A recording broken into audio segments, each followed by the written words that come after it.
இமயமலை எப்படி உருவாச்சுன்னா 200 மில்லியன் வருஷத்துக்கு முன்னாடி நம்ம பூமியில இருக்கிற எல்லா காண்டினென்ட்டுமே பார்த்தீங்கன்னா ஒன்றா தான் இருந்தது. அதை பார்த்தீங்கன்னா பேஞ்சியா அப்படின்னு சொல்லுவாங்க. எல்லா காண்டினென்ட்டும் ஒன்றா இருக்கிறத பற்றி யாருக்குன்னு பட்டதோ தெரியல. எல்லா காண்டினென்ட்டும் பார்த்தீங்கன்னா தனித்தனியாக பிரிஞ்சு போக ஆரம்பிச்சிருக்கு. நம்ம இந்தியா பார்த்தீங்கன்னா ஆப்பிரிக்காவோட இருந்தது. ஆப்பிரிக்காவில் இருந்து தனியாக பிரிஞ்சு வந்து யுரேஷியா பிளேட்டோட நம்ம இந்தியா பிளேட் பார்த்தீங்கன்னா டப்புன்னு போய் மோதினதுனால தான் பார்த்தீங்கன்னா இமயமலை வந்து உருவாக ஆரம்பிச்சதான். இதுக்கெல்லாம் காரணம் என்னன்னா நம்ம பூமியோட டெக்டானிக் பிளேட்ஸோட மூமெண்ட்ஸ் தான்.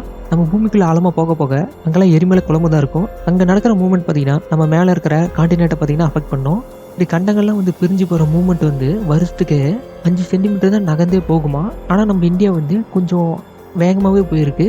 இப்படியே பார்த்தீங்கன்னா மோதி அடுக்கடுக்கா இந்த உலகத்தோட மிக உயரமான இமயமலையை வந்து உருவாக்கிருச்சு.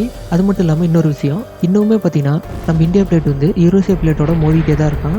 அதனால பார்த்தீங்கன்னா வருஷத்துக்கு ஒரு சென்டிமீட்டர் வளர்ந்துக்கிட்டே போகுமா. இதே வேகம் வந்து மெயின்டைன் ஆகிட்டே இருந்துச்சுன்னா அடுத்த ஒரு 10 லட்சம் வருஷத்தில் 8 கிலோமீட்டராக இருக்கிறது அப்புறமா 18 கிலோமீட்டராக மாறிடும். அப்படி அது நடக்கலன்னா இன்னொரு ஆப்ஷன் ஒன்று இருக்குது. அப்படி மோதிட்டு இருக்கிற 2 பிளேட்டும் பார்த்தீங்கன்னா நின்று திரும்ப பார்த்தீங்கன்னா இந்தியா தனி தீவாக மாறது கூட வாய்ப்புகள் இருக்கான். இதெல்லாம் பார்த்தீங்கன்னா உடனே நடக்குமான்னு கேட்டிங்கன்னா உடனே நடக்காது, ரொம்ப நாள் ஆகும். இந்தியாவோட டெக்னாலஜி பிளேட்ஸோட மூவ்மெண்ட் வந்து இன்னும் கொஞ்சம் ஆக்டிவாக இருக்கிறதுனால தான் இமயமலை சைடு நேபாள் சைடுலாம் பூகம்பம் அதிகமாக வருதான். இப்படி தான் வந்து இமயமலை உருவாயிருக்கு. இதே மாதிரி நம்ம பூமி எப்படி உருவானதுன்னு நீங்கள் தெரிஞ்சுக்கணுமா?